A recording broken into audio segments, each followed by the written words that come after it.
Well, welcome to our book readings today. I'm Pastor Phil, and we're here at St. Paul's United Church of Christ. And Easter is just around the corner. We're coming into the third week already of Lent. So I'm going to start sharing some of the Easter stories with you. Today's Easter story is really just that, the Easter story. And it's called On That Easter Morning. And we have a picture here of Jesus coming into town, and he's riding a donkey on Palm Sunday. So let's see what our story is about. But it truly today is the Easter story. One springtime a long time ago, everybody was talking about Jesus. He was a wonderful storyteller, said the children. He welcomes everybody, said the outcast. We believe he can work miracles, added those who were sick. He is someone who has changed the world, said Jesus' followers. He speaks of God's love for all of us and God's forgiveness. It was the time of the great Jewish festival of Passover, and many people were traveling to Jerusalem. Jesus and his disciples also made the journey.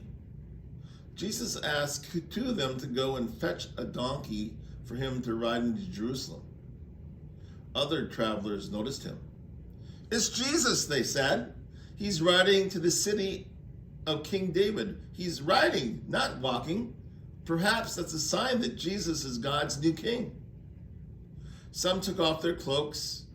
Others threw them on the ground for the donkey to walk on.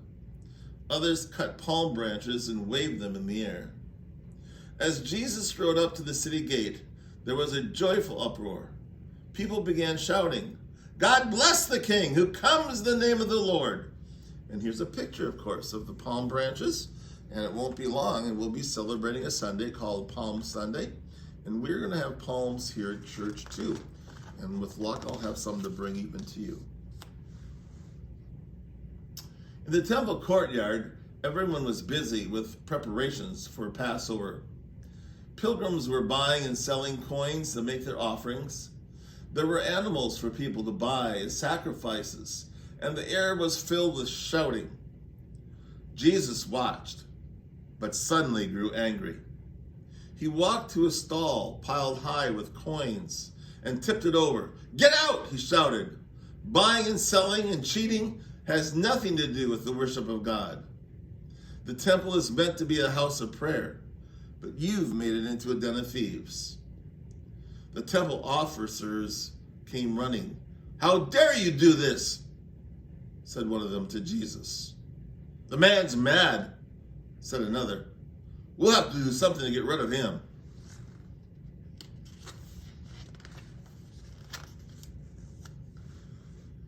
For several days after that, Jesus continued to teach crowds.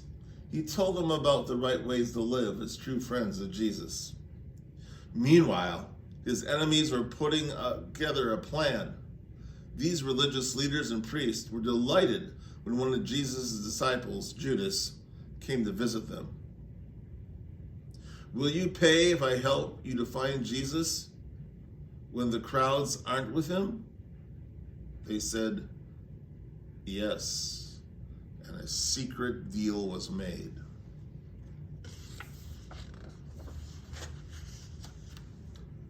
The disciples were busy preparing for the Passover celebration. When everything was ready, Jesus and his disciples gathered in an upstairs room for a special meal. While they were eating, Jesus took a loaf of bread, said a prayer of thanks, broke the bread, and gave it to the disciples, saying, This is my body. Take and eat. And then he took a cup of wine, gave thanks to God, and gave the wine to them and said, Drink this, all of you, for this is my blood poured out for many for the forgiveness of sins. The disciples looked at each other and wondered what all this meant. That night, Jesus and the disciples went to a shady olive grove. The disciples fell asleep, but Jesus spent a long hour praying to God. Father, he said, if it's possible, take this suffering away from me. Yet, it is not what I want that must be done, but what you want. Jesus went back to the disciples, and as he did, Judas appeared in the shadows with a band of armed men. Judas greeted Jesus with a kiss, but it was a sign to the soldiers. They arrested Jesus and marched him away to the house of Caiaphas, the high priest.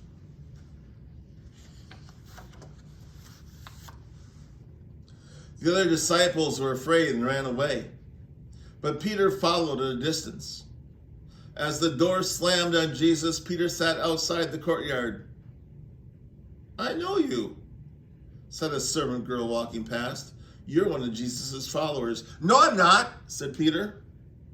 "Well, I've seen you with him," said a man, peering at Peter's face. "I don't know him," Peter insisted. As dawn approached, Peter found himself talking with the servants. "I can tell by the way you talk that you're from Galilee," one of them said. "You're one of Jesus' disciples." "I don't know what you're talking about." And as Peter said that, the rooster crowed to announce the dawn. At that moment, Jesus was pushed out of the door. He turned and looked at Peter sadly, for he had known that Peter would deny him.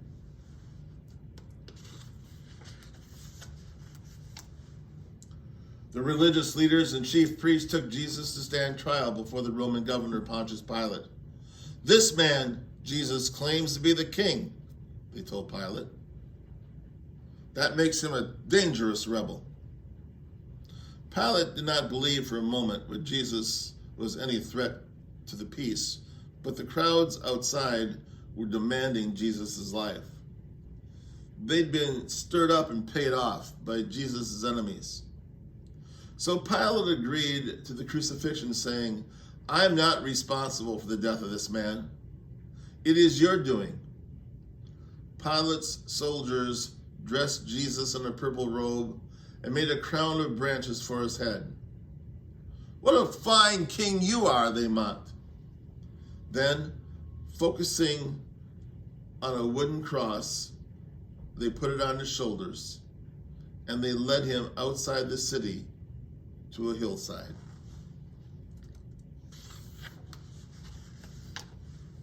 The crowds jeered at Jesus as they followed the procession. They stopped on the hillside called Golgotha, the place of the skull. The soldiers named Jesus to the wooden cross alongside two criminals, and they placed a sign on his head that said, "The King of the Jews," and they played a game to see who would keep his purple robe. Jesus did not struggle. He said a prayer. "Forgive them, Father, for they do not know what they are doing."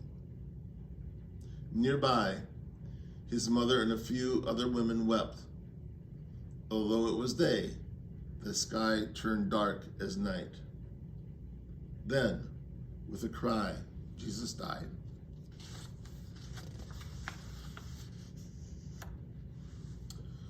Jesus was laid in a tomb cut out of solid rock.